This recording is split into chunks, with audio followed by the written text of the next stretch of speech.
किस्से कहानी का आधार है, लिखे अल्फाजों में जीवन का सुधार है। कमज़ोर तेरी कश्ती नहीं, दोषी तो ये बेकाबू मझधार है। नहीं होती है बात लेकिन फ़िक्र आज भी तेरे दिल में बेशुमार। चलो दूर करे वो सारे गिले शिकवे जो गलत फहमी के शिकार हैं। समय कितना जल्दी बीत जाता है ना। सही लोगों के साथ तो समय का पता भी नहीं चलता, लेकिन कई बार समय रुक भी जाता है, या ऐसा लगता है कि ये बुरा वक्त ख़त्म क्यों नहीं हो रहा। समय भारी इसीलिए लगता है क्योंकि दिलों पे बोझ हो जाते हैं। जब कोई हमें बुरा बोल दे या हम किसी को गुस्से में कुछ बोल दें और उसकी वजह से जो रिश्तों में बदलाव आ जाते हैं, बेरुखी या नज़रअंदाजी का, वो चीज़ें धीरे धीरे दिल पे असर करने लगती हैं। चलो आपको एक किस्सा सुनाता हूँ। कुछ दिन पहले की बात है। तेज़ बारिश हो रही थी तो माँ ने बताया कि जिस घर में हम पहले रहते थे वहाँ पे भी एक बार ऐसी तेज़ बारिश हो रही थी। तब एक छोटा सा चूहा किचन के पाइप से ऊपर आया था कि उन्होंने पापा से कहा कि आप इस चूहे को यहाँ से हटा दीजिए। तो पापा ने कहा कि अभी बाहर मौसम बहुत ख़राब है, कल सुबह जैसे ही मौसम साफ़ हो जाएगा हम इसे किसी खुले मैदान में छोड़ आएंगे। और अगले दिन हमें वो चूहा दिखा ही नहीं, लेकिन रात को जैसे ही पापा आए, पता नहीं कहाँ से वो चूहा वापस आया। समय के साथ 8 से 10 चूहे हो गए। अब वो नुकसान पहुँचाने लगे थे। वॉशिंग मशीन के तार काट देते तो कभी लैंडलाइन का, यहाँ तक कि हमारी किताबें भी। मुश्किलों के बाद उनसे पीछा छूटा। मैंने एक बात कही कि अगर पहले ही ध्यान दिया होता तो बात इतनी बढ़ती ही नहीं, ना ही इतना नुकसान होता। ये बात दिल में घर कर गई। कितना सही है ना।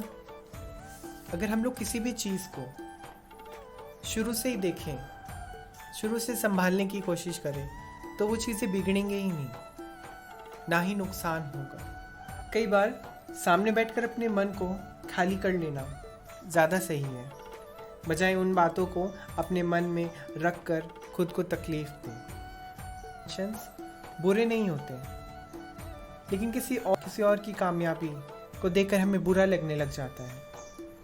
हम खुद को क्रिटिसाइज करने लग जाते हैं कि उसके साथ ऐसा हो रहा है, इतना हो रहा है, मेरे साथ कब हो। कुछ लोग तो जेलसी की इस आग में कई बार कुछ ऐसा बोल जाते हैं कि सामने वाले को ठेस पहुंच जाती है। गलतफहमी बिल्कुल उस कोरोना की तरह है, जिसका असर एकदम से नहीं होता, धीरे धीरे ये अपना घर बना रहा होता है।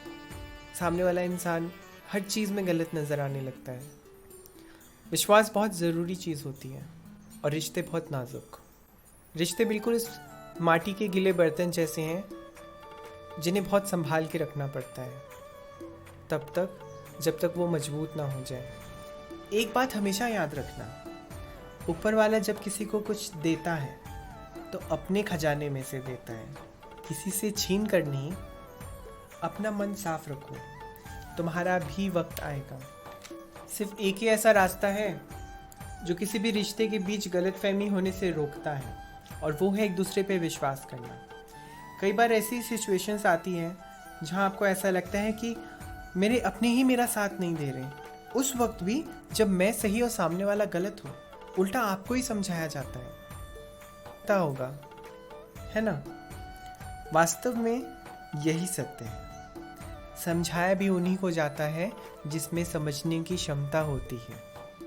हर फैमिलीज़ में इश्यूज़ होते हैं, लड़ाइयाँ होती हैं, झगड़े होते हैं। अब जहाँ अलग सोच, अलग विचार, अलग रहन सहन, अलग पसंद, अलग नज़रिया और अलग तजुर्बा होता है, वहाँ मतभेद तो होना आम है।